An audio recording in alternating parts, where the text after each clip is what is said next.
Hello বন্ধুরা, আমি সুস্মিতা।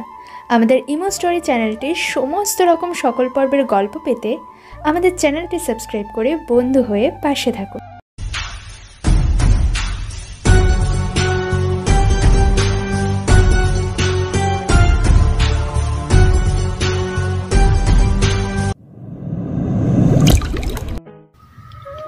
কথা বলতে বলতে রাস্তাতে হেঁটে যাচ্ছি, এমন সময় কার সাথে যেন ধাক্কা খেলাম। নিচে তাকিয়ে দেখি একটা মেয়ে নিচে পড়ে আছে। আমি ফোনটা কেটে দিয়ে মেয়েটাকে বললাম, ও মা গো, আজ বুঝি আমার কোমরটা ভেঙে গেল গো। কে আছো? বাঁচাও গো। আম্মু গো, আজ তোমার মেয়ে মনে হয় মরেই যাবে গো। এই মেয়ে, এসব কি বলতেছো? আর তুমি পড়ে গেলে কি হবে? খচ্চর বেটা, ধাক্কা দিয়ে ফেলে দিয়ে আবার বলতেছে আমি পড়ে গেছি কিভাবে। এইদিকে আমার কলেজে দেরি হয়ে যাচ্ছে। ও আম্মু গো, তুমি কোথায় গো? এই মেয়ে, একদম চুপ। খচ্চর বেটা আবার আমাকে ধমক দিচ্ছে।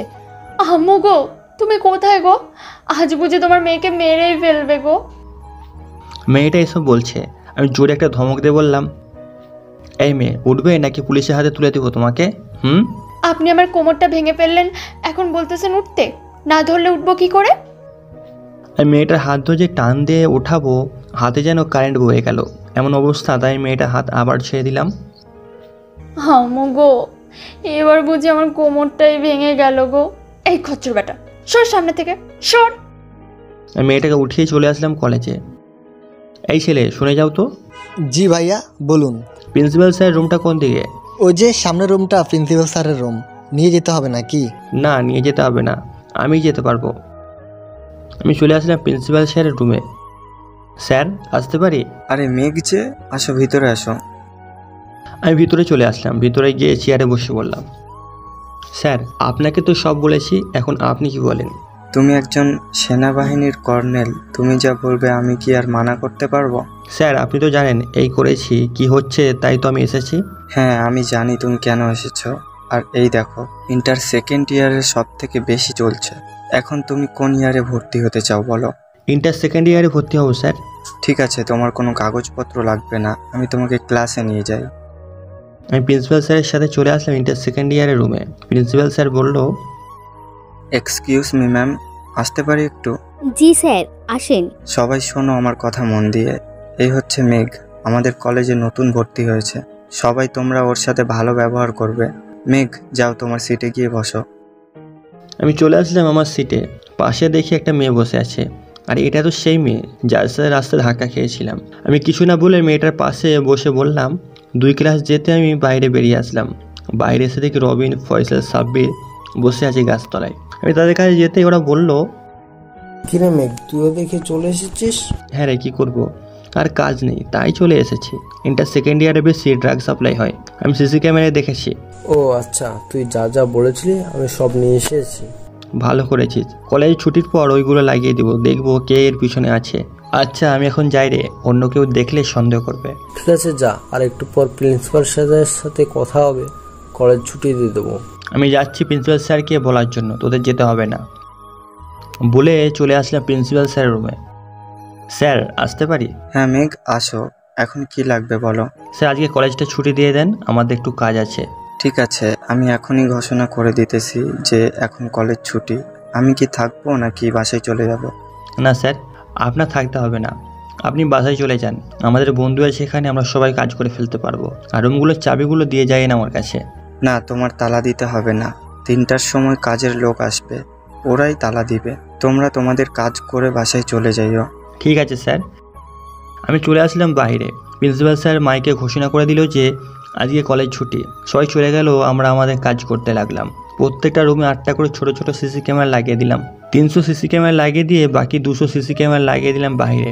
ফয়সাল বলল, মেঘ, ওয়াশরুমের ওইদিকে তো কোনো সিসি ক্যামেরা লাগানো হয়নি, 10টা সিসি ক্যামেরা বাকি আছে। ওই 10টা লাগালেই হবে। আমি পেছনের দেয়ালে সিসি ক্যামেরাগুলো লাগিয়ে দিলাম, যাতে ওয়াশরুমের বাইরটা দেখা যায়, ভেতরটা যাতে দেখা না যায়। ওইভাবে সিসি ক্যামেরাগুলো ফিট করলাম। বিকাল 2:30 বাজে আমরা চলে আসলাম বাসায়। কলিং বেল দিতেই আম্মু এসে দরজা খুলে দিল। বাহ, আমার সেনাবাহিনীর পুত্র এসেছে কলেজ করে। আম্মু, আমাদের কাজই এটা, সন্ত্রাস ধরা। আমি চলে আসলাম আমার রুমে। ফ্রেশ হয়ে নিচে এসে দেখি আমার বোন বসে আছে। কী রে পেতনি, সারাদিন কোথায় ছিলি? এই তো তোমার বউ খুঁজতে গিয়েছিলাম, সারাদিন আর কই থাকবো। তা একটা পেয়েছিস আমার বউ? হ্যাঁ পেয়েছি, ওই মেয়েকে তোমার বউ বানাবো। আমি চলে আসলাম খাবার টেবিলে। খাবার খেয়ে বসে টিভি দেখতেছি, এমন সময় ফয়সালের ফোন। মেঘ একটু আমাদের বাসায় আয় তো, একটা কাজ আছে। ঠিক আছে, আমি আসতেছি। এই বলে ফোনটা কেটে দিলাম।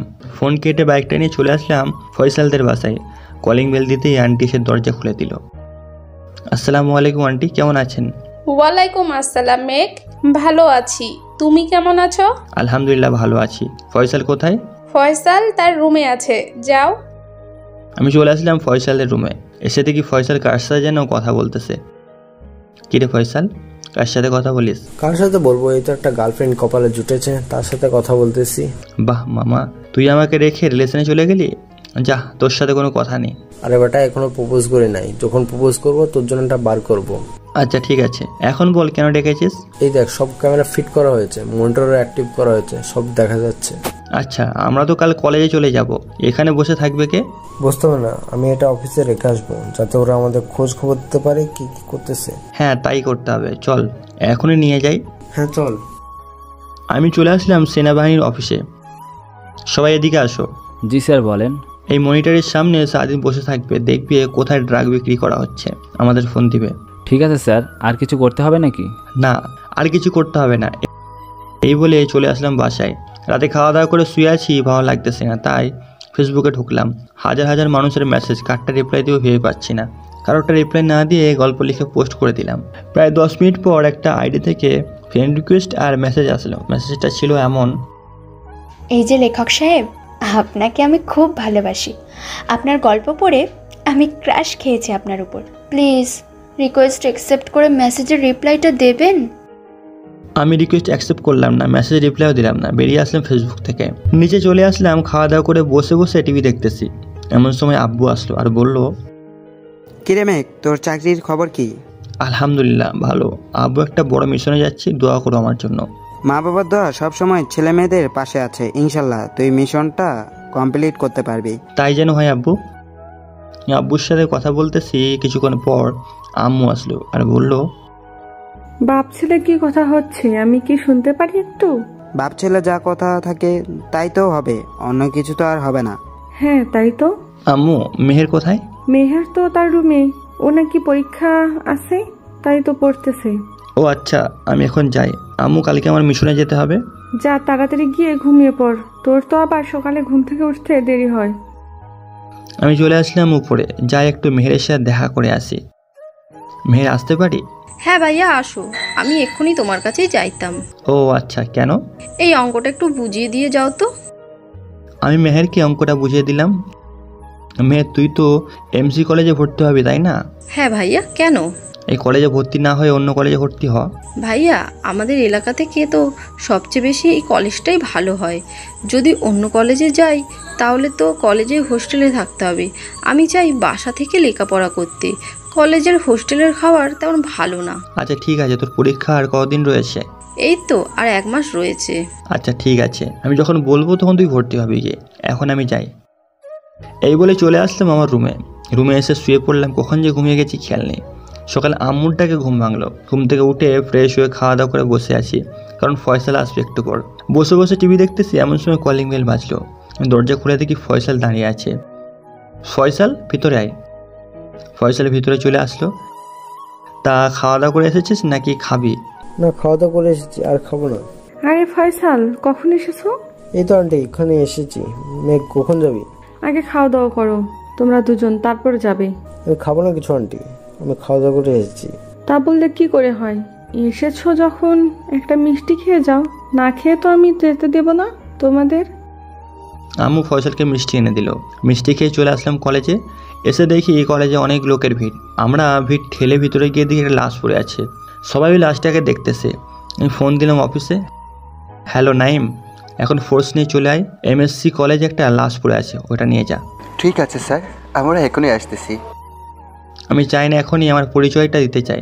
আমি সামনে গেলাম না, কারণ এখনই যদি পরিচয় দিই তাহলে সবাই সাবধান হয়ে যাবে আর মিশনটা কমপ্লিট করতে পারবো না। কিছুক্ষণের মধ্যেই নাইম চলে আসলো।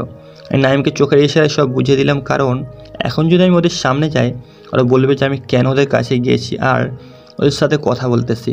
নাইম লাস্টটা নিয়ে চলে গেল। প্রিন্সিপাল স্যার মাইকে ঘোষণা করে দিল যে আজকে আর ক্লাস হবে না, তাই সবাই চলে গেল। আমি আর ফয়সাল চলে আসলাম প্রিন্সিপাল স্যারের রুমে। স্যার আসতে পারি? হ্যাঁ মেঘ, আসো, বলো কি বলবে। স্যার আজকে যে লাস্টটা পেয়েছি ওইটা কার লাশ, আপনি কি জানেন কিছু? হ্যাঁ মেঘ, এটা হচ্ছে এই শহরের ড্রাগ ডিলারের ছোট ভাই, কে যেন মেরে আমাদের কলেজে ফেলে দিয়ে গেছে। ও আচ্ছা, এই ব্যাপার। আমরা চলে আসলাম বাহিরে। আচ্ছা ফয়সাল, এটা কার কাজ হতে পারে তুই কি জানিস? আগে অফিস চল, ছেলেটার বুকে যেন আমি কি দেখেছিলাম ওইটা দেখি, তারপর ভেবে দেখা যাবে কে খুন করেছে। হ্যাঁ তাই করি, চল।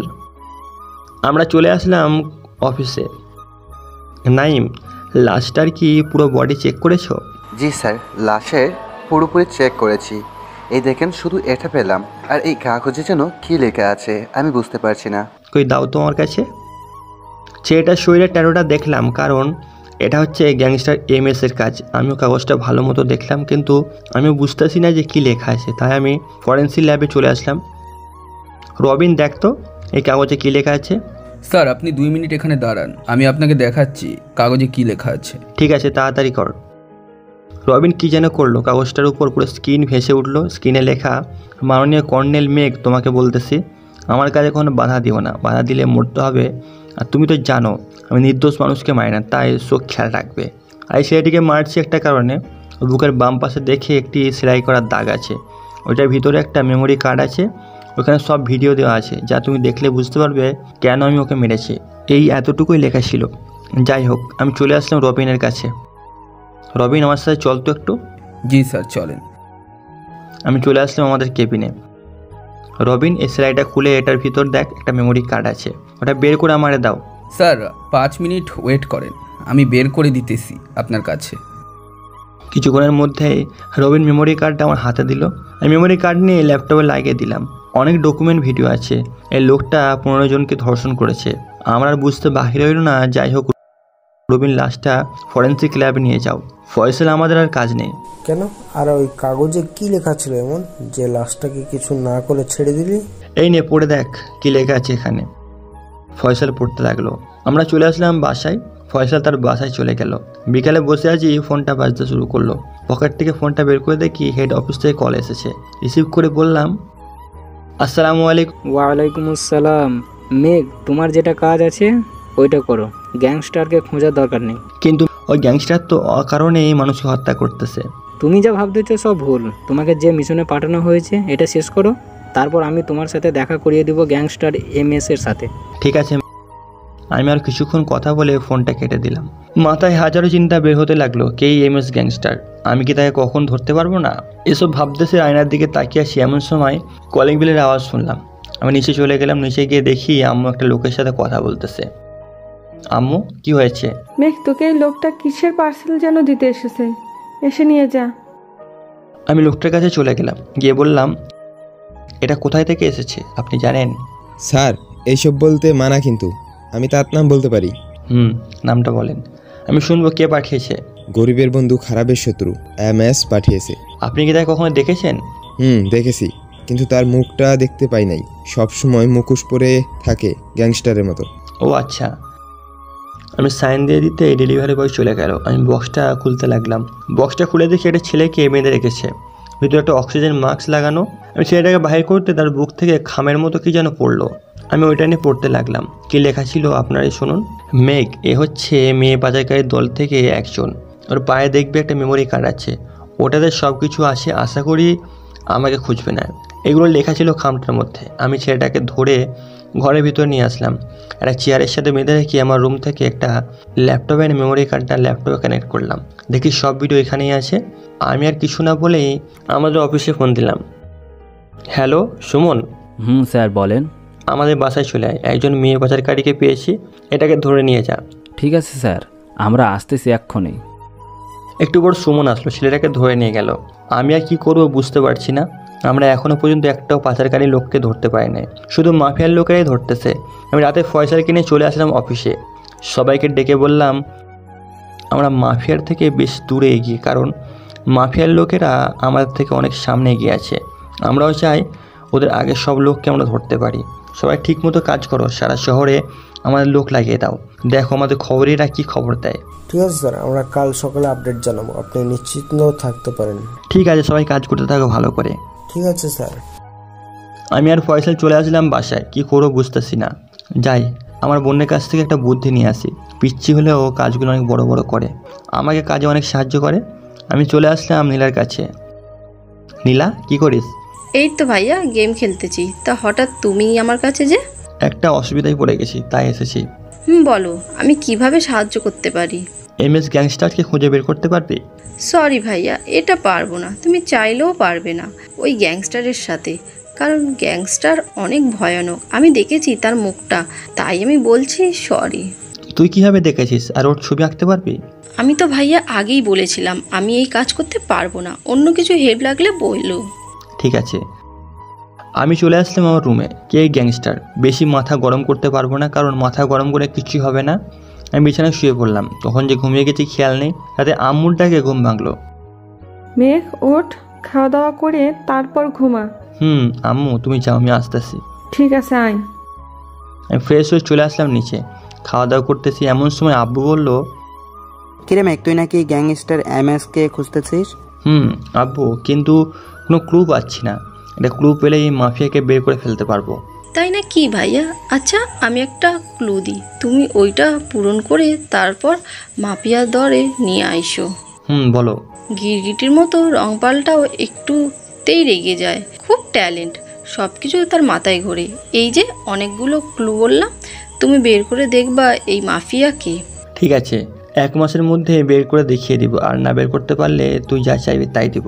আচ্ছা ঠিক আছে ভাইয়া, আমি যা চাই তাই দিতে হবে, না হলে কিন্তু আর ক্লু দিব না। ঠিক আছে, দিস না। আমি খাওয়া দাওয়া করে আমার রুমে চলে আসলাম। শুয়ে শুয়ে ভাবতেছি এইটার মানে কি, গিরগিটির মতো রং পাল্টায়, একটুতেই রেগে যায়, খুব ট্যালেন্ট, সব তার মাথায় করে। এইসব ভাবতেছি এমন সময় নীলার বান্ধবী ফোন দিল। হ্যালো মেঘ, কি করো? কিছু করি না, তুমি কি করো? আমিও কিছু করি না। খাওয়া দাওয়া করেছো রাতের? করছি, তুমি করছো? করেছি। বিজি নাকি? না, বলো কি বলবে? না কিছু বলবো না। আমি ফোন কেটে ঘুমিয়ে পড়লাম। ঘুম থেকে উঠলাম সকালে, উঠে ফ্রেশ হয়ে নিচে চলে আসলাম।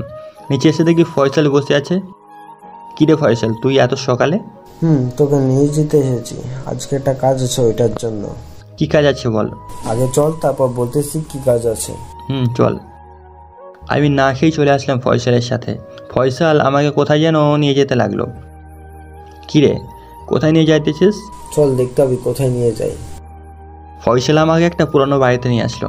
ভিতরে ঢুকে দেখি কয়েকজন লোক বসে বসে গাঁজা খাচ্ছে আর বলতেছে, মামা জানিস আমাদের বস অনেক ভালো, গরিবের পাশে থাকে, আমাদের যা দরকার হয় চাইলেই দিয়ে দেয়, এমন বস মনে হয় দুনিয়াতে একটাই আছে। আমরা MS গ্যাংস্টার হয়ে কাজ করে অনেক খুশি আমরা। আমি সেইগুলোর মাথায় বন্দুক ঠেকে বললাম, তোদের বসকে বল। তুই কে রে, আমাদের মাথায় বন্দুক ধরেছিস? আমি সেনাবাহিনীর কর্নেল, তোদের বসের নাম ঠিকানা কি বল। আমাদের বসের নাম MS, আমরা এটাই জানি, এছাড়া অন্য কিছু জানি না। ভালোভাবে বলতেছি, নামগুলো বল, না হলে খুব খারাপ হবে। আমাদের মেরে ফেললেও বলবো না আমাদের বসের ঠিকানা। ফয়সাল, এদের এইভাবে বললে হবে না, এদের 3rd ডিগ্রি না দিলে এরা মুখে খুলবে না। যতই চেষ্টা করো না কেন, আমরা তো আগেই বলছি, আমাদের মারার পরেও আমরা বলবো না, আমাদের এসে ছাড়িয়ে নিয়ে যাবে MS গ্যাংস্টারের লোকেরা। ও আচ্ছা, এই ব্যাপার, তাহলে চল দেখি কি আসে তোকে ছাড়িয়ে নিতে। তাদের নিয়ে চলে গেলাম আমাদের অফিসে। এই ফয়সাল, ইলেকট্রনিক্স কর্ডটা নিয়ে আয়, ওদের মুখ থেকে কথা বের করবই। এই তোরা ফোন দে তো আমাদের লিডারকে। এই নে ফোন, যাকে খুশি তাকে ফোন দে। ছেলেগুলো কাকে যেন ফোন দিল আর বলল, আসসালামু আলাইকুম ম্যাম, আমাদের ধরে নিয়ে এসেছে সেনাবাহিনীর কর্নেল মেঘ আহমেদ। ওই পাশে কোনো কথা শোনা যাচ্ছে না, শুধু ছেলেটা যা বলতেছে ওই কথাগুলো শোনা যাচ্ছে। কিছুক্ষণ হেড অফিস থেকে ফোন আসলো। আসসালামু আলাইকুম। ওয়ালাইকুম আসসালাম। মেঘ, তোমাকে মানা করেছিলাম না মাফিয়ার পিছনে না দৌড়ে নিজের কাজ করতে? ওরা যা খুশি তাই করুক, তুমি বাধা দিও না। কিন্তু ওরা তো... আমি কিছু শুনতে চাই না, এটাই লাস্ট ওয়ার্নিং, আর ওদের এখনই ছেড়ে দাও। ঠিক আছে ম্যাম। এই বলে ফোনটা কেটে দিলাম। ফোন কেটে বসে আছে চেয়ারে। ছেলেগুলো বলল, মেঘ সাহেব আমাদের ছেড়ে দিয়ে তারপর যা খুশি তাই ভাবেন। এই ফয়সাল, ওদের ছেড়ে দে, ওদের দেখতে ইচ্ছে করছে না। ঠিক আছে, আমি ওদের ছেড়ে দিতেছি। ফয়সাল ওদের ছেড়ে দিল। আমি চেয়ারে হেলান দিয়ে বসে আছি, এমন সময় নীলার ফোন। ভাইয়া কি করতেছো? কিচ্ছু করি না, তুই আবার ফোন দিলি কেন? শুনেছি তুমি নাকি মাফিয়া লোকেদের দরে আছাড় দিয়েছ। তোকে এই কথা কে বললো? আমি শুনেছি। তুই কোথা থেকে শুনেছিস বল? সিক্রেট। এই বলে নীলা ফোনটা কেটে দিল। এবার নীলার ফোনে ফোন দিলাম, ফোন রিং হচ্ছে, ধরছে না। তাই ফয়সালকে বলে বাসায় চলে আসলাম। এভাবে কেটে গেল 1 মাস। সকালে ঘরে বসে আছি, এমন সময় নীলা এসে বলল, ভাইয়া আজ তো 1 মাস পূর্ণ হলো, আমি যা চাই তা দেবার কথা ছিল। তোর কি লাগবে বল? আমায় একটা গাড়ি গিফট করবে যেটার দাম এখন 60 লক্ষ টাকা। আমার কাছে এত টাকা নেই রে, তোকে কোথায় থেকে গাড়ি কিনে দেবো বল? দেবার কথা ছিল, তুমি দিবা, আর না দিলে মনে করো তুমি আর কোনো সেনাবাহিনী না। আচ্ছা যা, বিকালে কিনে দেবো, খুশি তো? খুশি। আমি চলে আসলাম নিচে, এসে দেখি আব্বু বসে আছে। আব্বু কিছু কথা ছিল। বল, কি বলবি? আমাকে 20 লক্ষ টাকা ধার দাও তো, সামনে মাসে পূর্ণ করে দিব। কেন, তুই এত টাকা দিয়ে কি করবি? তোমার মেয়ের সাথে বাজি লেগেছিলাম, হেরে গেছি। যে একটা গাড়ি চাইছে সেটার দাম হচ্ছে এখন 60 লক্ষ টাকা। এত দামি গাড়ি তো আমি নিজেও ব্যবহার করি নাই। এই নীলা, কই রে তুই? আব্বু বলো। তুই বলে তোর ভাইয়ের কাছে গাড়ি চাইছিস? ভাইয়া বাজিতে হেরে গেছে, তাই এখন আমাকে গাড়ি দিবে। এত দামি গাড়ি তো তোর বাপও ব্যবহার করে নাই, তুই ব্যবহার করবি? আব্বু করলে কি কোনো সমস্যা? না, কোনো সমস্যা নেই। আচ্ছা যা তুই। নীলা চলে গেল। আমি বসে আছি, এমন সময় আম্মু এসে বলল, মেঘ, আমি তোকে একটা ক্লু দিতে পারি, ওইটা যদি অনুসরণ করতে পারিস তাহলে মনে হয় তুই পৌঁছে যাবি মাফিয়ার কাছে। কি আম্মু বলো দেখি, এটাতে কাজ হয় কিনা? এই নেই, এইটা রাখ, যেই দিন এইটা লাল হবে ওই দিন তুই মাফিয়াকে পাবি। আম্মু তুমি আমার সাথে ফাজলামি করতেছো? এটা বারাম দিয়ে বলতেছো এটা লাল হলে তারপর আমি পাবো? তোর যদি বিশ্বাস না হয় তাহলে থাক, আমার কথা শুনতে হবে না। শুনবো তো না, আমি গেলাম তোমাদের জ্বালায়, আর বাসায় আসবো না। এই বলে চলে আসলাম বাইরে। এসে দেখি একটা ফকির বসে আছে। আমাকে বলল, তোরও সময় আসবে, একটু ধৈর্য ধর। আমি এসব কথা না শুনে চলে আসলাম অফিসে। কম্পিউটারের সামনে বসে আছি, এমন সময় সিসি ক্যামেরা দেখতে পেলাম। একটা মেয়ে ড্রাগস বিক্রি করতেছে। আমি ফয়সালকে ফোন দিয়ে বললাম তাড়াতাড়ি কলেজে মাঠে যেতে। ফয়সাল চলে গেল কলেজের মাঠে। আমি কম্পিউটারের সামনে বসে আছি, এমন সময় প্রধানমন্ত্রীর ফোন। হ্যালো মেঘ। আসসালামু আলাইকুম। ওয়ালাইকুম আসসালাম। মেঘ, আজ তোমাকে অর্ডার দিলাম, দেখি তুমি মাফিয়াকে ধরতে পারো কিনা। যদি না ধরতে পারো তাহলে তোমার চাকরিটা ছেড়ে দিতে হবে। ঠিক আছে, 5 মাসের মধ্যে আমি মাফিয়া পুরো গ্যাংকে বের করব। না বের করতে পারলে আমি চাকরি ছেড়ে দিব। ঠিক আছে, এই কথাই রইল। আমি আমার সকল টিমকে একসাথে করলাম। সবাই শোনো, মাফিয়াদের ধরতে অর্ডার দিয়ে দিয়েছে। এখন আমাদের 5 মাসের মধ্যে যে করে হোক সবাইকে ধরতে হবে। ঠিক আছে মেঘ, সবাই চেষ্টা করব। আমি চলে আসলাম বাইরে। এসে দেখি নীলা একটা ছেলের সাথে কথা বলতেছে। আমার সন্দেহ হলো, তাই আমি আস্তে আস্তে নীলার কাছে চলে গেলাম। দেখি কি বলে নীলা। নীলা যা বলতেছে কোনো কথা শোনা যাচ্ছে না। আমি নীলার কাছে যেতে নীলা ছেলেটাকে বলল, আচ্ছা তুমি যাও, তোমার বোনকে আজ পড়াবো না সন্ধ্যা। ছেলেটা চলে যেতে নীলা চলে যেতে যাবে। আমি নীলার কাছে গিয়ে বললাম, কি রে নীলা, তুই এইখানে? ভাইয়া একটা প্রাইভেট পড়ানোর জন্য ফোন দিয়েছিল একটা ছেলে, তাই এসেছিলাম। আর তুমি এখানে? চা খেতে আসলাম। তা চলে যাবি নাকি? ভাইয়া বাসায় কাজ আছে, চলে যাবো এখন। ঠিক আছে যা তাহলে। নীলা চলে গেল। আমি 1 কাপ চা খেয়ে চলে আসলাম অফিসে। কি করব কিছু বুঝতে পারছি না, মাথায় কিছুই আসতেছে না। চোখ বুঝে বেডের সাথে হেলান দিয়ে শুয়ে পড়লাম। কিছুক্ষণ পর ফয়সাল আসলো আর বলল, কিরে মেঘ, এত চিন্তা করতেছিস কেন? 5 মাসের মধ্যে যদি বের না করতে পারে তাহলে আমার চাকরি চলে যাবে। তুই কোনো টেনশন করিস না, তোর চাকরি যাবে না। 5 মাসের মধ্যেই সবাইকে ধরে ফেলবো। আমি আর কিছু বললাম না, চলে আসলাম বাসায়।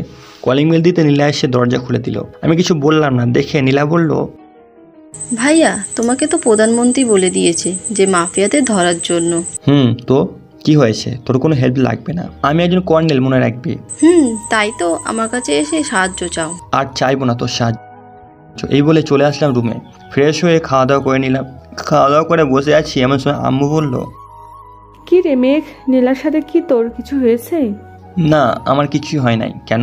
এমনি। আচ্ছা তুই ঘুমা, অনেক রাত হয়েছে। আম্মু চলে গেল। আমি চুপি চুপি নীলার ঘরের সামনে গেলাম, দেখে নীলা কি করে।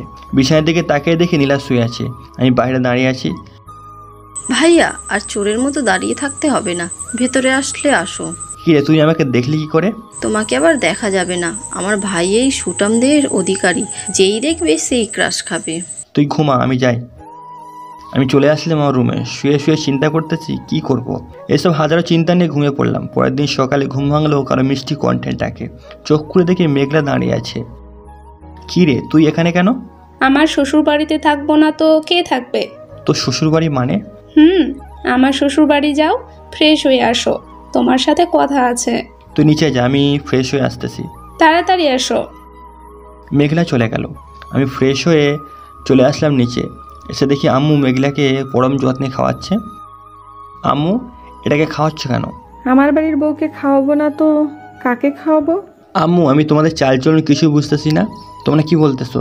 তোর কিছু বুঝতে হবে না, তোর এই মিসটা শেষ হলে তোকে বিয়ে দিয়ে দিব মেঘলার সাথে। যা খুশি করো, আমাকে খাবার দাও, আমি অফিসে যাব। টেবিলে বসে আমি খাবার দিতেছি। আমি খাবার খেয়ে রেডি হয়ে চলে আসলাম অফিসে। এসে দেখি সবাই কাজ করতেছে মনোযোগ দিয়ে। রবিন বলল, স্যার একটা ক্লু পেয়েছি, এই দেখেন সাদিয়া টাওয়ারে MS গ্যাংস্টারের লোকের সাথে 2 জন। কোন কোন কেবিনে থাকে জানিস? না ভাই, আমি এক্ষুনি খুঁজে নিয়ে জানাচ্ছি। ঠিক আছে, তাড়াতাড়ি খোঁজ লাগা। শুভ, তুমি কোনো ক্লু পেয়েছো? জি স্যার, আমি কয়েকজন হ্যাকারের খোঁজ পেয়েছি যারা মাফিয়া দল হয়ে কাজ করেছে। তাদের ঠিকানা বের করো। ওই মাফিয়াকে আমি দেখে নিব কে এই মাফিয়া। এত পাওয়ার ওর কখনো দেখি নাই। স্যার পেয়ে গেছি, 102 নম্বর বাসায় থাকে একজন, আর 503 নম্বর বাসায় থাকে একজন। আরেকজনের কোনো খোঁজ পাওয়া যাচ্ছে না, তিনি হয়তো মারা গেছে। আচ্ছা, আমি চেষ্টা করতেছি, দেখি কোনো ক্লু পাই কিনা। দেখো। এই ফয়সাল, চল আমার সাথে। আর রবিন, তুমি যদি কোনো ক্লু পাও তাহলে আমাকে জানাবে। ঠিক আছে স্যার, আমি সাথে সাথে জানিয়ে দেব যদি কোনো ক্লু পাই। ঠিক আছে। এই ফয়সালকে নিয়ে বেরিয়ে পড়লাম হ্যাকারদের বাড়ির উদ্দেশ্যে। এসে দেখি ঘরে তালা দেওয়া। পাড়ার মানুষের কাছে জিজ্ঞেস করতে জানতে পারলাম তারা আরও 1 সপ্তাহ আগেই তাদের গ্রামের বাড়ি চলে গেছে। আমি চলে আসলাম আমার অফিসে। ফয়সাল বলল, স্যার ওদের এইভাবে ধরা যাবে না, ওদের ধরতে হলে অন্য কোনো উপায়ে ধরতে হবে। ফয়সাল, তাই করতে হবে। আমাদের সব খবরের খবর দাও, আজ রাতে যেন দেখা করে আমাদের সাথে। ঠিক আছে স্যার, আমি খবর দিয়ে দিতেছি, আজকেই চলে আসবে। তাড়াতাড়ি দাও। শুভ, আর কোনো ক্লু পেয়েছো? ভাই এই দেখেন তো, এই ছেলেটাকে চিনেন কিনা? আরে এটা তো ওই দিনের ছেলেটা, আমার বোন নীলা যার সাথে কথা বলেছিল। হ্যাঁ চিনি। কেন, কি হয়েছে? ভাই এই ছেলেটা হচ্ছে মাফিয়ার ডান হাত, এটাকে ধরতে পারলে মাফিয়াকে ধরতে পারবেন। আচ্ছা, আমি দেখতেছি কি করা যায়। আমি নীলাকে ফোন দিলাম। হ্যালো নীলা। ভাইয়া বলো। ওই দিন যে চায়ের দোকান থেকে একটা ছেলের সাথে কথা বলছি, ওই ছেলেটার নাম্বার আছে নাকি? কেন? দে, কাজ আছে। ভাইয়া ছেলেটার মাফিয়ার ডান হাত, তাই তো? আচ্ছা, তুই এত কিছু জানিস কি করে? ভাইয়া আমি সব খবর জানি, তুমি কোথায় যাও কোথায় যাও না। ছেলেটার নাম্বার দিবি নাকি আমাকে বের করে নিতে হবে? তুমি ওই বের করে নাও, আমি কেন দিব?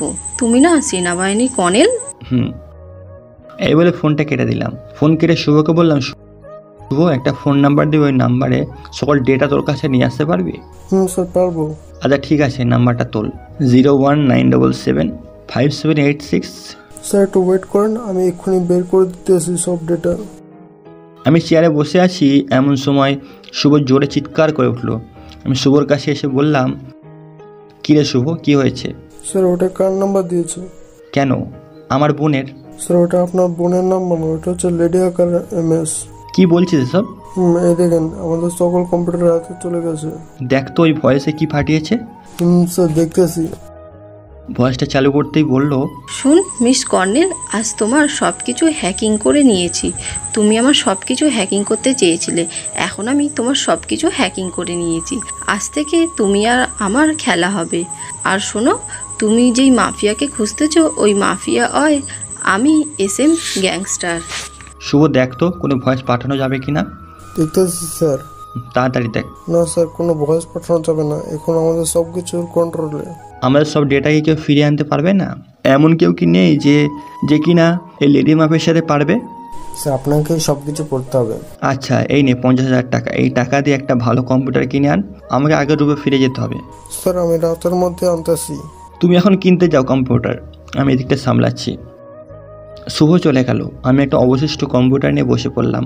আমার সব কিছু এই কম্পিউটারে সেট করে নিলাম। ফোন নাম্বারটা আমার অ্যাক্সেসে সেট করতে সব কিছু আমার কম্পিউটার নিয়ে আসতে যাব, কিন্তু আনতে পারছি না।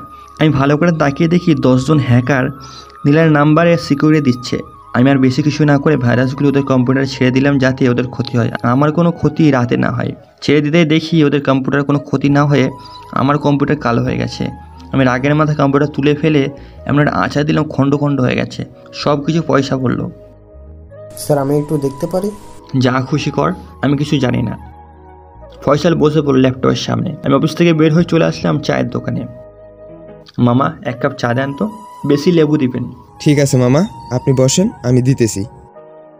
দোকানদার চা দিয়ে গেল। খেয়ে বসে আছি, এমন সময় পিছন থেকে যেন ডাক দিল। পিছনে তাকিয়ে দেখি ওই দিনের মেয়েটা, মানে ঋষিতা, আমার কাছে এসে বলল, এই যে ভাইয়া, আপনাকে ডাকতেছি, আপনি কি কানে কম শোনেন? না, কানে কম শুনি না। আমি ভাবছিলাম অন্য কাউকে ডাকতেছেন, তাই আর খেয়াল করি নাই। ও আচ্ছা, আর ওই দিনের জন্য সরি। আসলে আমি আপনার সাথে বাজে ব্যবহার করেছি, প্লিজ মাফ করে দিন। আচ্ছা যান, আপনাকে মাফ করে দিলাম। এই না 4 টাকা। আমি 4 টাকা দিয়ে যে চলে আসতে যাব, ঋষিতা বলল, কোথায় যাচ্ছেন? আপনার সাথে কিছু কথা ছিল। বলুন কি কথা?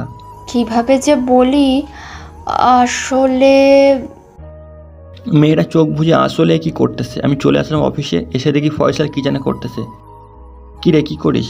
আমাদের সব ডেটা নিয়ে চলে এসেছি, এই দেখেন। Good boy. তা কি করে আনলি? এমনি আগে একটু হ্যাকিংয়ে কাজ শিখেছিলাম, ওইটা থেকে এখন পারি। ও আচ্ছা। আমি সব দেখতে লাগলাম, কিন্তু একটা জিনিস বুঝতে পারছি না আমি, নীলার ফোন নাম্বার কেন হ্যাকারের কাছে থাকবে? আজকে বাসায় গিয়ে নীলাকে ভালোভাবে জিজ্ঞেস করলাম, নীলা, এই নাম্বারে হ্যাকারদের সবাই দেখায় কেন? ভাইয়া, এটা তো আমার নাম্বার না, এই যে দেখো, এই নাম্বারটা আমার। ও আচ্ছা। কিছু বুঝতেছি না কি হচ্ছে আমার সাথে কি গেম খেলতেছে নাকি? পরের দিন চলে আসলাম অফিসে, কাজ করতেছি, এমন সময় একটা মেল আসলো। মেলটা চেক করতে দেখি অনেক ইনফরমেশান আছে এখানে। আমি সবগুলো দেখে নিলাম। এই ফয়সাল, শুভ, রবিন, এইদিকে আয়। হ্যাঁ স্যার বলেন। এই জায়গায় যাবি, গিয়ে দেখবি অনেক মাফিয়ার লোক আছে, তাদের ধরে আনবি। তাদের ধরতে পারলে মাফিয়ার ডিলারের কাছে আমরা যেতে পারবো। ঠিক আছে স্যার, আমি পুরো টিম নিয়ে এখন যাচ্ছি। আমি চলে আসলাম আমার কেবিনে, এসে দেখি সব কিছু ডিভাইসের ভিতরে আছে। আমি দরজাটা লাগিয়ে সে আগের রূপে চলে আসলাম, দিলাম group call. Hello mister Sakib. ভাইয়া, আপনি আবারও ফিরে এসেছেন হ্যাকারের দুনিয়ায়? ফিরে আসতে বাধ্য করেছে, তাই ফিরে এসেছে। শোন, কাল থেকে যত হ্যাকার আছে সবাইকে নিয়ে চলে আসবি আমার আগের ডেরায়। ভাই, চলে আসতে তো পারবো, কিন্তু একজনকে নিতে পারবো না, সে হচ্ছে লেডি হ্যাকার MS। তার সাথে কোনো কন্ট্যাক্ট আছে তোর? না ভাই, আমার সাথে নেই। আমি দেখি কারোর সাথে আছে কিনা, থাকলে আপনাকে ওনার নম্বর দিয়ে দিতেছি। ঠিক আছে, তাড়াতাড়ি কাজ কর, আমরা আরও অনেক কাজ আছে। ঠিক আছে ভাই। আমি গ্রুপ কল কেটে দিলাম। প্রায় 1 ঘন্টা পর সাকিবের ফোন। হ্যালো সাকিব। ভাই, এই নিন নম্বর, বাকি যা কথা বলার আপনি বলে নেন। ঠিক আছে। আমি ফোনটা কেটে দিলাম। ফোন দিলাম ডেলি হ্যাকার MS-কে। রিং হচ্ছে। কল রিসিভ করতেই বললাম, আসসালামু আলাইকুম। ওয়ালাইকুম আসসালাম, আপনার অপেক্ষায় ছিলাম। আপনি কখন আমার কাছে সাহায্য চাইবেন? আপনি তো মনে হয় সব খবর রাখেন, তাই না? দুনিয়ার সব খবর আমার কাছে আছে, তা কি হেল্প করতে পারি বলেন? MS মাফিয়াকে ধরার জন্য তোমার সাহায্য লাগবে। ওই দিন বলেছিলাম, কি মনে আছে? মনে আছে। তা আপনাকে ধরার জন্য কি করতে হবে শুনি? আমার ধরা খুব ইজি, আমি আপনার চারপাশেই আছি, শুধু একটু খুঁজলেই পেয়ে যাবেন। আপনাকে তো 5 মাস সময় দেওয়া হয়েছে, দেখি এই 5 মাসে আমাকে বের করতে পারেন কি না। এই 5 মাসে আপনাকে বের করেই ছাড়বো, কথা দিলাম। এই বলে ফোনটা কেটে দিলাম। ফোন কেটে নাম্বারের লোকেশানটা ট্রেস করতে লাগলাম, কিন্তু লোকেশানটা কোথায় এক জায়গায় স্থির হয়ে বসছে না, বিভিন্ন জায়গায় চলে যাচ্ছে, তাই বুঝতে পারছি না কোথায় আছে লোকেশানটা। আমি চলে আসলাম বাসায়। কলিং বেল দিতেই আম্মু এসে দরজা খুলে দিল। আম্মু, নীলা কোথায়? নীলা তো ওর রুমে আছে, মনে হয় ঘুমাচ্ছে। ও আচ্ছা। আমি চলে আসলাম নীলার রুমের সামনে। এসে দেখি নীলা ঘুমাচ্ছে। ঘরে ঢুকতে কিসের যেন সাইলেন্ট বাজলো। বিছানার দিকে তাকিয়ে দেখি নীলা নেই। কি ব্যাপার, নীলা কোথায় গেছে? ভাইয়া, কিছু নিতে এসেছো নাকি? না, মানে তোর কি নিব? আমি এসেছি তোর কাছে একটা কথা জিজ্ঞেস করতে। ভাইয়া বলো। তুই কি MS গ্যাংস্টারের নাম শুনেছিস? ভাইয়া শুনেছি, কেন, কি হয়েছে? ওর সাথে কথা হয় তোর? না, উনি গ্যাংস্টার, ওনার সাথে কিভাবে কথা হবে আমার? ও আচ্ছা। আমি চলে আসলাম আমার রুমে। এভাবে কেটে গেল 2টা দিন, কোনো ইনফরমেশান পাই নাই।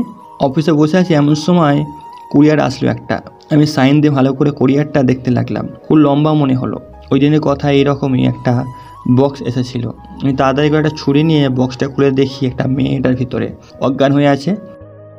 এই ফয়সাল তাড়াতাড়ি এদিকে আয়, এই মেয়েটাকে বের কর। আমি আর ফয়সাল মেয়েটাকে বের করতে দেখি মেয়েটা অজ্ঞান হয়ে আছে। স্যার আপনি শোনেন, আমি মেয়েটা জ্ঞান ফ্রাই। ফয়সাল মেয়েটাকে জ্ঞান ফেরাতে লাগলো। আমি বক্সটাকে ভালো করে দেখতে লাগলাম, দেখি এর ভিতরে অনেক কিছু আছে। সবগুলো নিয়ে টেবিলে রেখে দিলাম। দেখি ছোট একটা মেমোরি কার্ড ভেতরে আছে। আমি মেমোরি কার্ডটা বের করে ল্যাপটপে লাগিয়ে দিলাম। দেখি মেয়েটার কাছে সকল ইনফরমেশান আছে। ফয়সাল, মেয়েটা জ্ঞান ফিরেছে নাকি? হ্যাঁ স্যার। আমি মেয়েটার কাছে গিয়ে বললাম, তা এমন অপরাধ কেন করেছো? স্যার পেটের দায়ে এমন করছি, প্লিজ ছেড়ে দিন আমাকে। না, তোমাকে ছাড়া যাবে না, তোমার ব্যাপারে অনেক ইনফরমেশান আছে, তোমাকে ছাড়া তো যাবেই না। ফয়সাল মেয়েটাকে নিয়ে যাওয়ার ব্যবস্থা পরে করব। আমি সবগুলো দেখতে লাগলাম। দেখতে দেখতে একটা কার্ডের ওপর নজর গেল। তাকিয়ে দেখি RS গ্যাংস্টারের কার্ড। তার মানে এই মেয়েটা RS গ্যাংস্টার হয়ে কাজ করতো। ফয়সাল, মেয়েটা কোথায়? জেলে রেখে এসেছি। মেয়েটাকে নিয়ে আয়, ওর সাথে কথা আছে। ঠিক আছে, আমি এক্ষুনি নিয়ে আসতেছি। ফয়সাল চলে গেল। আমি বসে বসে ভাবতে কী করব, কীভাবে মেয়েটাকে বললে সব প্রশ্নের উত্তর দিবে। ফয়সাল মেয়েটাকে নিয়ে আসলো। আমি মেয়েটাকে বললাম, তুমি তো RS গ্যাংয়ের হয়ে কাজ করেছো, কোথায় তাদের বসবাস? যদি জানো তাহলে প্লিজ বলো। আমি কিছুই জানি না, আমাকে ফোন দিয়ে শুধু বলে দেয় এই জায়গায় যেতে, আমি শুধু ওই সব কাজ করে দিই। এমন কোনো ক্লু দিতে পারবে? যদি দিতে পারো তাহলে তোমাকে ছেড়ে দিব। হ্যাঁ, যদি আমাকে ছেড়ে দেন তাহলে আমি আপনাদের সব বলে দিব ওদের বসবাস কোথায়। ঠিক আছে, আগে বলো, তারপর তোমাকে ছেড়ে দিব। মেয়েটি আস্তে আস্তে সব বলতে লাগলো। আমি সব কিছু রেকর্ড করে নিলাম। সব রেকর্ড করে চলে আসলাম সেই জায়গায়। পুরো ফোর্স নিয়ে ঘরটা ঘিরে ফেললাম। আমি একটা মাইকিং হাতে নিয়ে বললাম, যারা ভিতরে আছেন সবাই বের হয়ে আসেন, না হলে আমরা গুলি চালাতে বাধ্য হব। কিছুক্ষণের মধ্যে বেরিয়ে আসলো 10 জন লোক। আমি ফয়সালকে ইশারা করে বললাম ওদের ধরতে। ওদের ধরার পর অফিসে নিয়ে আসলাম। সবাইকে চেয়ারের সাথে বেঁধে বললাম, এই তোদের বসের ঠিকানা বল, না হলে সবাইকে মেরে ফেলবো। আমাদের মেরে ফেললেও আমরা কোনো কিছু বলবো না, আর বলে দিলেও পাবেন না, কারণ সে হচ্ছে টপ 2টা গ্যাংস্টার চালায়। তাহলে একবার বলে দেখ ধরতে পারি কিনা। ইমেজ আর এই গ্যাংস্টার একজন নয়, ধরতে পারলে ধরেন। ওদের ডেরা হচ্ছে চারদিকে জঙ্গল আর জঙ্গল, মাঝখানে তাদের ডেরা। আর কিছু বলবো না, পারলে খুঁজে বের করুন। ঠিক আছে, আর কোনো কিছুই জানার প্রয়োজন নেই। ফয়সাল, ওদেরকে জেলে রেখে আয়। ঠিক আছে স্যার। আমি গুগলে সার্চ দিলাম কোন কোন জায়গায় সবচেয়ে বেশি জঙ্গল। মোট 3টা জঙ্গল পাওয়া গেছে, সবথেকে বেশি আমাদের এলাকার একটু দূরে। ফয়সাল, আমাদের পুরো ফোর্স রেডি কর, আজ এখনই চলে যাব। আমি 5 মিনিটের ভিতরে সবাইকে বলছি রেডি হতে। আমি রেডি হয়ে বেরিয়ে পড়লাম জঙ্গলের উদ্দেশ্যে। এসে দেখি এখানে একটা গাড়ি দাঁড়ালো। আমি সবাইকে নিয়ে বেরিয়ে পড়লাম জঙ্গলের ভিতরে। ফয়সাল, তুই এইদিকে যা, শুভ তুমি এইদিকে যাও, আর আমার সাথে 3 জন আসো। আমরা চলে আসলাম জঙ্গলের মাঝখানে। চারিপাশে শুধু জঙ্গল আর জঙ্গল। আমরা হাঁটতেছি আর হাঁটতেছি, হঠাৎ সামনে দেখতে পেলাম একটা বড় কুটির ঘর। আমরা চলে আসলাম ওইখানে। সবাই ইশারা করে বললাম চারিদিক থেকে ঘিরে ধরতে। আমি আস্তে আস্তে ভিতরে গেলাম। ভিতরে গিয়ে দেখি 8 জন বসে তাস খেলতেছে আর সিগারেট খাচ্ছে। আমরা 8 জনের মাথায় পিস্তল ঠেকিয়ে বললাম, সবাই বাইরে চলো, না হলে এইখানে মরতে হবে। আমি সবাইকে নিয়ে চলে আসলাম বাইরে। এই ওদের হাতে হ্যান্ডকাপ লাগাও। যে হ্যান্ডকাপ লাগাতে যাবে অমনি একটা ছেলে দৌড়ে পালাতে যাবে। আমি ওর পা বরাবর গুলি করতেই ছেলেটা মাটিতে লুটিয়ে পড়লো। আমি তাদের উদ্দেশ্যে বললাম, এই তোমরা যদি ওর মতো করো তাহলে তোমাদেরও এই হাল হবে, বলে রাখলাম। এই বলে সবাইকে নিয়ে চলে আসলাম অফিসে। রাত অনেক হয়ে গেছে। ফয়সাল আর শুভ এখনও আসতেছে না, তাই আমি ওদেরকে ফোন দিলাম। ফোন বাজছে কিন্তু কেউ ফোন তুলছে না। অনেক ট্রাই করার পরও তুলছে না। খুব চিন্তিত হয়ে পড়লাম, ওদের কিছু হয় নাই তো। আমি ওদেরকে বললাম, এই তোদের আর কোনো জায়গায় স্থান আছে তাড়াতাড়ি বল, না হলে তোদের এমন হাল করবো দেখিস আর নড়তে পারবি না। আমাদের উত্তর আর দক্ষিণে ডেরা আছে অনেকগুলো, ওইখানে 50 থেকে 60 জন আছে। ও আচ্ছা, তাহলে মনে হয় ওদের হাতেই ধরা পড়ে গেছে। আমি আবার জঙ্গলের উদ্দেশ্যে রওনা দিলাম। আস্তে আস্তে রাত 2টা বেজে গেছে। আমার সাথীরা বলল, স্যার অনেক হাঁটছি, একটু জিরিয়ে নিই, আর এই অন্ধকার রাস্তায় আমরা হেঁটে যেতে পারবো না। আমাদের 2টা টিম বিপদে আছে, আমরা এখানে বসে থাকি তাহলে তো চলবে না। আমাদের জীবন মরণ দিয়ে মিশন কমপ্লিট করতে হবে। আমরা সেনাবাহিনীর এই নিঝুম রাতের চাঁদের আলোয় আমরা মিশন করেছি অনেক। তোমরা ওইখানে থাকলে হয়তো বুঝতে পারতে। আচ্ছা স্যার, চলেন তাহলে। আমরা আবারও হাঁটা শুরু করলাম। সামনের দিকে লাইট টিপ দিতে দেখি একটা ডেরা আছে। আমরা চলে আসলাম সেই জায়গায়। যে পা দিতে যাবো সামনে দেখি একটা রশি টাঙানো। আমরা খুব নিখুঁতভাবে রশি পার হয়ে চলে আসলাম ঘরে। ঘরে এসে দেখি শুভ আর সাথীরা বসে আছে। আর আরএস গ্যাংয়ের লোকেরা ঘুমাচ্ছে। আস্তে আস্তে শুভ আর বাকিদের হাত খুলে দিয়ে গ্যাংস্টার লোকেদের বেঁধে ফেললাম। বাইরে কিসের জন্য শব্দ হচ্ছে, মনে হয় কেউ আসতেছে। সবাইকে আগের মতো বসিয়ে পিছনের দরজার দিকে বাইরে হয়ে লুকিয়ে পড়লাম। ওরা ভিতরে গিয়ে বলল, শালা তোদের তো কাল মরতে হবে, তোরা কেন এসেছিলি এখানে? তোরা হয়তো জানিস না এই জঙ্গলটা আমাদের দখলে, তোরা ভালো করে চিনিস না কোথায় থেকে কোথায় যেতে হবে। এই চল আমরা ঘুমিয়ে পড়ি, ওরা ঘুমাচ্ছে ঘুমাক, ডাকার প্রয়োজন নেই। ওরা শুয়ে পড়তেই আমরা ভিতরে গিয়ে ওদের সবাইকে বেঁধে ফেললাম আর মুখে টেপ দিয়ে দিলাম যাতে কোনো কথা বলতে না পারে বা আওয়াজ বাইরে না যায়। শুভ, তোদের কোনো ক্ষতি হয় নাই তো? না স্যার, আমাদের কোনো ক্ষতি হয় নাই। ফয়সাল স্যার কোথায়? ফয়সালকে এখনো পাওয়া যায় না, চল খুঁজে দেখি পাই কিনা। ওদের কি করবো? ওরা এইখানে থাকুক, আমরা আগে ফয়সালকে বের করি, তারপর দেখা যাবে কি করা যায়। ঠিক আছে স্যার। আমরা আরও গভীর জঙ্গলে যেতে লাগলাম। কোথায় কিচ্ছু পাচ্ছি না, কি করবো বুঝতেছি না। শুভ, ওদেরকে এত বড় জঙ্গলে কোথায় খুঁজবো? স্যার ওই যে একটা ঘর দেখা যাচ্ছে, চলো ওইখানে গিয়ে দেখি ওদের পাওয়া যায় কিনা। চল। আমরা চলে আসলাম ঘরটার কাছে। আড়ি পেতে শুনতে লাগলাম কি বলছে ওরা। টিম, আমরা তো জঙ্গলের মধ্যে হারিয়ে গেছি, এখন কি করবো বুঝতে পারতেছি না। ফয়সালের গলার স্বর শুনে ভিতরে চলে গেলাম। গিয়ে দেখি সবাই বসে আছে ঘরের ভিতর। কি রে ফয়সাল, তোদের আমরা পুরো জঙ্গলে খুঁজে ফেলেছি, তোরা এখানে? স্যার আমরা হারিয়ে গেছি এই জঙ্গলের মাঝে, কোথায় যাবো বুঝতেছি না। চল, আমাদের জঙ্গল থেকে বের হতেই হবে, আমাদের না হলে পরে আবার বের হতে পারবো না। স্যার চলেন, কিন্তু মাফিয়াদের কি করব? ওদের সাথী আছে, ওরা বের করে নিবে। ওরা পুরো জঙ্গল চেনে, আমরা কিছুই চিনি না। আগে বের হয়, তারপর না হয় একটা কিছু ভেবে দেখবো, ওদের ধরা যাবে। ঠিক আছে স্যার চলেন। আমরা চলে আসলাম মাঝপথে। ডানে যাব নাকি বামে যাবো বুঝতেছি না। হঠাৎ মনে পড়লো আমার ছোটোবেলার খেলাটার কথা। ওই খেলনাটাই বলে দিবে কোন দিক দিয়ে গেলে মেন রোড পাওয়া যাবে। আমি ব্যাগ থেকে খেলনাটা বের করে নিলাম। বের করে সোজা বরাবর ধরতেই দেখাচ্ছে সামনের দিকে যাইতে। আমি সামনের দিকে যেতে লাগলাম। সকাল 11টা বাজে আর তখনও হাঁটতেছি। ফয়সাল বলল, স্যার আমরা কত হাঁটবো, খুব ক্ষুধা লাগছে, বোতলে পানিও শেষ হয়ে গেছে। আমারও তো লেগেছে, চলো আমরা একটু হেঁটে দেখে প্রায় চলে এসেছি, বেশিক্ষণ লাগবে না। ঠিক আছে চলেন।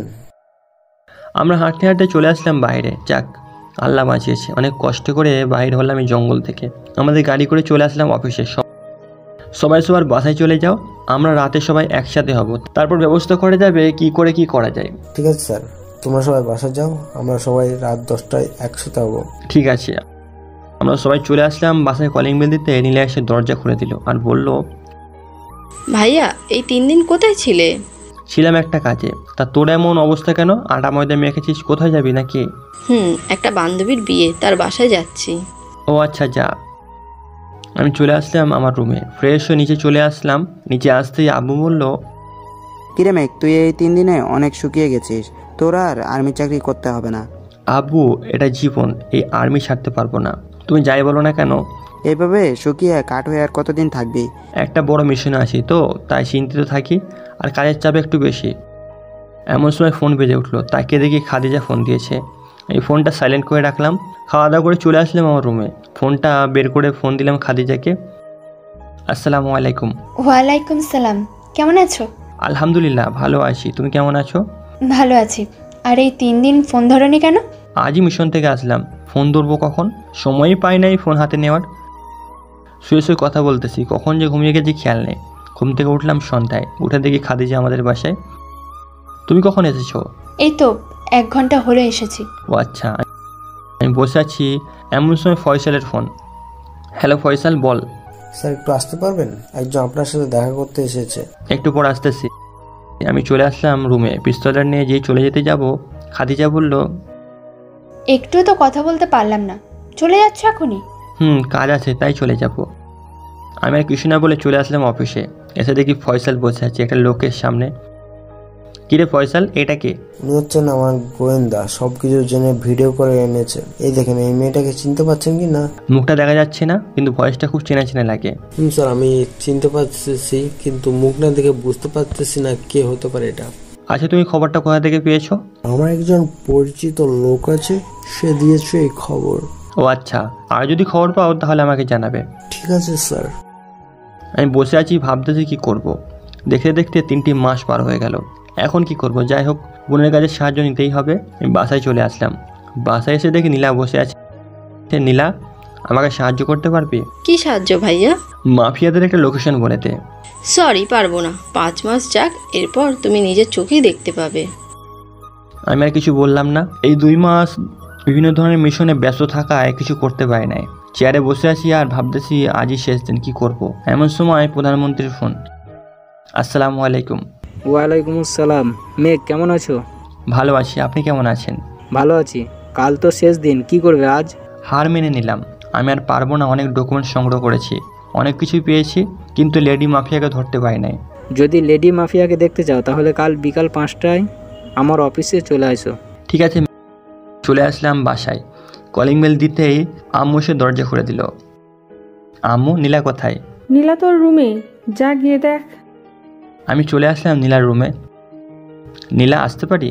ভাইয়া আসো। তা তোমার অফিসের খবর কি? এই তো ভালো। তা কাল তো আমার চাকরি শেষ, আমি অন্য একটা জব খুঁজে নিয়েছি।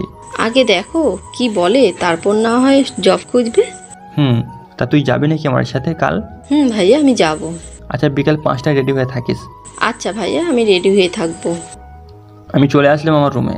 রাতে খাওয়া দাওয়া করে বসে আছি, এমন সময় খাদিজার ফোন। হ্যালো। কি করো? কিছু করি না। তুমি কি করো? এই তো বসে আছি। কিছু বলছো না যে?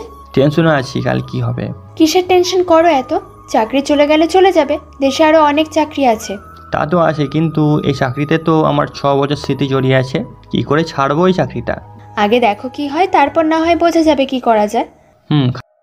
খাদিজার সাথে রাত 3টা পর্যন্ত কথা বলে ঘুমিয়ে পড়লাম। ঘুম থেকে উঠলাম পরের দিন সকাল 11টার দিকে। উঠে ফ্রেশ হয়ে খাওয়া দাওয়া করে নিলাম।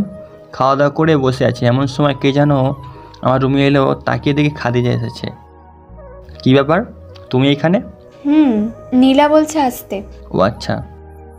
আমি, খাদিজা, নীলা চলে আসলাম প্রধানমন্ত্রীর অফিসে। আমরা নামতেই কয়েকজন লোক নীলাকে ঘিরে ধরে বলল, ম্যাম, আপনার আসতে সমস্যা হয় নাই তো? না, আমার আসতে সমস্যা হয়নি, সরেন, আমি ভিতরে যাব। আমরা চলে আসলাম ভিতরে। প্রধানমন্ত্রী নীলাকে স্বাগতম জানালেন। আমি কিছু বুঝতে পারছি না, নীলার সাথে সবাই এমন ভালো ব্যবহার করছে কেন। কিছুক্ষণ পর দেখে 2টা মেয়ে নীলাকে ড্রেস পরিয়ে দিতে লাগলো। আমি দেখে অবাক, কারণ নীলার ড্রেস পুরো মাফিয়াদের মতো। আমাকে অবাক হতে দেখে নীলা বলল, ভাইয়া অবাক হবার কিছু নেই, কারণ তুমি এই 4 মাস যাকে খুঁজছিলে সেই আমি MS মাফিয়ার লিডার। তা এখন বলো কি করতে পারি? তুমি কি চাকরিটা করবে নাকি করবে না? আমি চুপচাপ বসে আছি, কিছু বলতেছি না। আমার বোন যে এত বড় মাফিয়ার লিডার আমি আজকে জানতে পারলাম। তা নীলা, তুমিই বলো তোমার ভাইকে কি করা যায়, আমি কিছু বলবো না।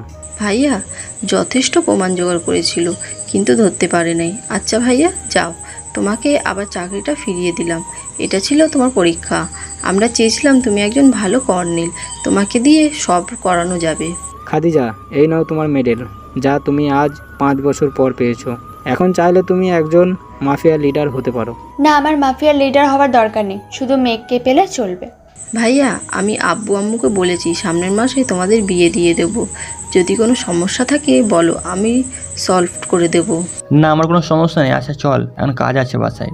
তোমরা যাও, আমি আসতেছি একটু পর। আচ্ছা ঠিক আছে, আয়। এই বলে আমরা চলে আসলাম বাইরে। খাদিজাকে নিয়ে চলে আসলাম গাড়িতে। গাড়ি ড্রাইভ করতেছি, এমন সময় খাদিজা বলল, মেঘ সরি, আমি তোমার কাছে অনেক বড় কথা লুকিয়েছি, প্লিজ আমাকে মাফ করে দাও। আরে মাফ চাইতেছো কেন? এখানে মাফ চাওয়ার কোনো প্রয়োজন নেই। তুমি যা ভাবছো তাই করছো। এখন তুমি আমার আর তোমাকে কোনো অন্য কাজে জড়াতে দিব না। এই বলে খাদিজাকে বুকে জড়িয়ে নিলাম। এক হাতে ড্রাইভ করতেছি। মেঘ, আমার একটা বেবি লাগবে তোমার মতো, এনে দেবা? এখন কীভাবে এনে দিব? আগে বিয়ে হোক, বাসুরাতেই তোমাকে এনে দিব। আরে বেবি নিতে কিন্তু খুব কষ্ট করতে হয় জানো। সমস্যা নাই, আমি সব কষ্ট সহ্য করতে রাজি আছি। আমার একটা বেবি লাগবেই। আচ্ছা, তোমার ওইগুলো এত ছোট কেন? তোমার জন্য রেখেছি, বড় করে দেবা। মেয়ে দেখি আমার চাইতে এগিয়ে। তুমি কি এখন বাসায় চলে যাবে নাকি থাকবে আমাদের বাসায়? তোমাদের বাসায় থাকবো। আমি চলে আসলাম বাসায়। কলিং বেল দিতে নীলা এসে দরজা খুলে দিল। কিরে নীলা, তুই কখন এসেছিস? 5 মিনিট আগে। তা তোমাদের এত দেরি হলো কেন? কোথায় দেরি হয়েছে, ঠিক টাইমেই তো এসেছিস। তুই কি দিয়ে এসেছিস? বাইক দিয়ে শর্টকাট চলে এসেছি, ভেতরে আসো। আমরা ভিতরে চলে গেলাম। ভিতরে গিয়ে দেখি আব্বু বসে আছে। আব্বু কখন আসলে অফিস থেকে? এই তো একটু আগে। আমি একা অফিস আর কতদিন সামলাবো? কারো না কারো তো সামলাতে হবে অফিসটা। আবু, আমি দেখবো না অফিসটা, কাল থেকে আমি যাব অফিসে। আচ্ছা যা তোরা, এখন এসেছিস ফ্রেশ হয়ে আয়। আমি চলে আসলাম আমার রুমে, ফ্রেশ হয়ে বসে আছি। এমন সময় খাদিজা আসলো, বলল, মেঘ, তোমার তোয়ালেটা দাও তো। কেন? তোয়ালেতে কি করবে? দেখতেই পাবে কি করি, তোয়ালেটা দাও। আমি আমার তোয়ালেটা দিতে নীলা ওয়াশরুমে চলে গেল, মনে হয় গোসল করতেছে, কারণ শাওয়ারের শব্দ শোনা যাচ্ছে। কিছুক্ষণ পর খাদিজা বাইরে হতে আমি হাঁ করে তাকিয়ে আছি খাদিজার দিকে। কি দেখছো এমন করে? তোমাকে দেখতেছি, এখন তোমাকে অনেক সুন্দর লাগতেছে। খুলে দিই তোয়ালেটা। এই না, এখন কিছু না, আগে বিয়ে করি তারপর সব দেখবো। তোমার কাপড় কোথায়? এই রে, কাপড় তো নীলার রুমে, প্লিজ একটু এনে দাও। আচ্ছা তুমি থাকো, আমি এনে দিচ্ছি। আমি চলে আসলাম নীলার রুমে। নীলা, আসতে পারি? ভাইয়া আসো, এই নাও খাদিজার কাপড়। আর এক্ষুনি কি এইসব? আচ্ছা তুই সব কথা জানিস কি করে? আমি কি তোর কোনো খবর জানতে পারি না? আর যাও, ভাবি দাঁড়িয়ে রয়েছে তোমাদের পরে। আমি চলে আসলাম আমার রুমে। খাদিজা, এই নাও তোমার কাপড়। তুমি পরিয়ে দাও। আমি কিভাবে পরিয়ে দিব? তুমি পরে নাও। না, তুমি পরিয়ে দেবে। না পরিয়ে দিলে আমি এইভাবেই দাঁড়িয়ে থাকবো। আগে কোনটা পরবা? ওই যে ওইটা, তারপর এইটা, তারপর এইটা। আমি খাদিজাকে পরিয়ে দিলাম সব। খাদিজা আমার দিকে তাকিয়ে মুচকি হেসে বলল, বাহ, আমার বরটা তো দেখি অনেক রোমান্টিক। বাসর রাতে দেখবো কেমন আদর করতে পারো। তোমার সাথে কিছু কথা ছিল। এইভাবে বলা যাবে না। আমি ইশারা করে ফোনটা নিতে বললাম। আমার ফোনটা থেকে খাদিজার ফোনে মেসেজ করে বললাম, আমাদের রুমে হয়তো সিসি ক্যামেরা আছে, নীলা সব দেখতে পায়, আমরা যা বলি সব শুনতে পারে। তোমার রুমে 5টা সিসি ক্যামেরা আছে, তোমার শার্টের ভিতরে একটা, আর বাকিগুলো ঘরের বিভিন্ন জায়গায়। কি বলতেছো? এসব আমি তো আগে জানতাম না। তুমি জানবে কি করে? তুমি যেদিন বাসায় ছিলে না, ওই দিন আমি আর নীলা তোমার ঘরে ঢুকেছিলাম। তোমার প্রথম ছবি দেখে আমি ক্রাশ খেয়ে ফেলেছি। এরপর তোমার পিছু লাগতে থাকি, যাতে তুমি আমার উপর ইমপ্রেস হও। ও আচ্ছা, তোর নিচে যা, আমি বাকিটা অন্যদিন শুনবো। আমরা দুজন নিচে চলে আসলাম। নিচে এসে খাওয়া দাওয়া করে বসে আছি। এমন সময় আম্মু এসে বলল, মেঘ, সামনের মাসে তোর বিয়ে ঠিক করেছি, তুই কি বলিস? ঠিক আছে আম্মু, তোমার যা ইচ্ছে তাই করো, আমি কিচ্ছু বলবো না। আমি বাইরে থেকে আসতেছি। আচ্ছা যা, আর তাড়াতাড়ি ফিরিস, খাদিজাদের বাসায় যেতে হবে। ঠিক আছে আম্মু, এই বলে চলে আসলাম বাইরে। ফোনটা বের করে ফয়সালকে ফোন দিলাম। হ্যালো ফয়সাল, কোথায় রে তুই? এই তো 3 রাস্তার মোড়ে চাচার চায়ের দোকানে চা খাচ্ছি। আচ্ছা তুই বস, আমি আসতেছি একটু পর। ঠিক আছে আয়। আমি হাঁটতে হাঁটতে চলে আসলাম 3 রাস্তার মোড়ে চাচার চায়ের দোকানে। বসতে বসতে বললাম, চাচা 1 কাপ চা দেন তো। এই নাও তোমার চা, বানিয়ে রেখেছিলাম এখন। ও আচ্ছা, ভালো করেছেন চাচা। আমি চা খেতে লাগলাম। ফয়সাল মাফিয়ার কেউ না, আমার বোন নীলা। আমি অনুমান করে যা ভেবেছিলাম তাই হয়েছে। ওই দিন তোকে বলেছিলাম না মেয়েটাকে চেনা চেনা লাগে। হ্যাঁ, আমিও তো ভেবেছিলাম এটা নীলাই হবে, কিন্তু ওর মুখ তো কখন দেখতে পাই নাই, তাই তো আর কোনো প্রমাণ করতে পারি নাই যে এটা নীলা। হ্যাঁ আছে, যাই হোক। তা কি বলেছে প্রধানমন্ত্রী? কিছু বলে নাই। শোন, আমি যা বলি ভালো করে শোন। আমাদের এমন একটা টিম গঠন করতে হবে যেটা কেউ ঠেকাতে পারবে না। মাফিয়াদের থেকে এগিয়ে থাকতে হবে আমাদের। বড় বড় হ্যাকারদের সাথে লড়াই করতে হবে। হ্যাঁ ঠিক বলেছিস। আমার চেনা পরিচিত কয়েকজন লোক আছে, ওরা হ্যাকিং করে, ওদেরকে নেব। আর কয়েকজন ভালো মনের গোয়েন্দা আছে, ওদেরকে নেব। ঠিক আছে, তাহলে কালকে সকালে বলবি আসতে আমাদের অফিসে। ঠিক আছে, আমি এক্ষুনি ফোন দিয়ে বলতেছি, কাল ওরা আমাদের অফিসে থাকতে। ঠিক আছে, বলে দে। আমি এখন বাসায় চলে যাই, অনেকক্ষণ তো হলো। ও আরেকটা কথা। বল, কি বলবি? এই নে আমার বিয়ে কার্ড, এই শুক্রবার আমার বিয়ে। কি বলিস এসব? তোর বিয়ে ঠিক হয়েছে আর আমি জানি না? আমিও জানি না, আজকে আম্মু বিয়ের কার্ড দিয়ে বলতেছে আমার বিয়ে। ও আচ্ছা, তো মেয়েটা কে? আমার চাচাতো বোন ফারজান আছে, ওর সাথে আমার বিয়ে ঠিক হয়েছে। ও আচ্ছা, আমারও বিয়েটাও ঠিক করা হয়েছে এই মাসের 1 তারিখে। আর তো রয়েছে 21 দিন। আমি বাসায় চলে আসলাম। বিয়ের কার্ডটা আম্মুর হাতে দিতেই আম্মু বলল, কি রে, কার বিয়ের কার্ড? খুলে দেখো তো। বিয়ের কার্ড তোমার প্রিয় বান্ধবীর ছেলে ফয়সালের বিয়ে এই শুক্রবারে। আমারই বান্ধবী এতটা নিষ্ঠুর হয়ে গেছে? আমি জানবো কি হবে? তোমার বান্ধবী কেমন, ফোন দিয়ে জিজ্ঞেস করো তোমার বান্ধবীকে। তাই করতে হবে। আচ্ছা তুই রুমে যা, খাদিজা তোকে বলছিল যাওয়ার জন্য। আমি রুমে এসে দেখি খাদিজা শুয়ে শুয়ে ফোনে যেন কার সাথে কথা বলতেছে। আমি আসতেই ফোনটা রেখে দিল। কি ব্যাপার, কার সাথে কথা বলতেছিলে? আম্মু ফোন দিয়েছিল, বলেছে যাওয়ার জন্য আজকে বিকেলে। আচ্ছা, তোমাকে দিয়ে আসবো নি? তোমাকেও যেতে বলেছে আম্মু আমার সাথে। তোমাকে যেতেই হবে, না হলে আম্মু খুব রাগ করবে। আমার তো অফিস আছে, খুব সকালে উঠে রান্না করে দিতে হবে। তুমি কি পারবা নাকি? পারবো, তবুও চলো। ঠিক আছে, শুক্রবারে আমার বন্ধুর বিয়ে। আমার বান্ধবীরও তো বিয়ে এই শুক্রবারে। তুমি তোমার বান্ধবীর বিয়েতে যাবে আর আমি আমার বন্ধুর বিয়েতে যাব। ভালোই তো হলো, খেয়েছো কিছু? না, কিছু খাই নাই তো, ক্ষুধা নাই, দোকান থেকে খেয়ে এসেছি। দরজাটা বন্ধ করে আসো একটু, তোমাকে একটা মিষ্টি জিনিস খাওয়াবো। কি মিষ্টি জিনিস আগে বলো। আগে দরজাটা বন্ধ করে আসো, তারপর বলছি কি মিষ্টি জিনিস। আমি দরজাটা বন্ধ করে বিছানায় শুয়ে পড়লাম। বিছানায় শুতেই খাদিজা আমার উপরে উঠে বসলো। আস্তে আস্তে তার মুখটা আমার মুখের কাছে আনতে বুঝতে পারলাম কি মিষ্টি জিনিস খাওয়াবে। আমি জড়িয়ে ধরলাম খাদিজাকে। আস্তে আস্তে আমার তার ঠোঁট জোর আমার দখলে করে নিলাম। কতক্ষণ যে ছিলাম এইভাবে খেয়াল নেই। হঠাৎ কারো দরজা ধাক্কানোর শব্দে ঘোর কাটলো দুইজনেরই। খাদিজা দরটা খুলে দিয়ে আসো, আর যদি কেউ জিজ্ঞেস করে আমার কথা তাহলে বলবে ঘুমাচ্ছে। ঠিক আছে। খাদিজা দরজা খুলে দিল। নীলা দাঁড়িয়ে আছে।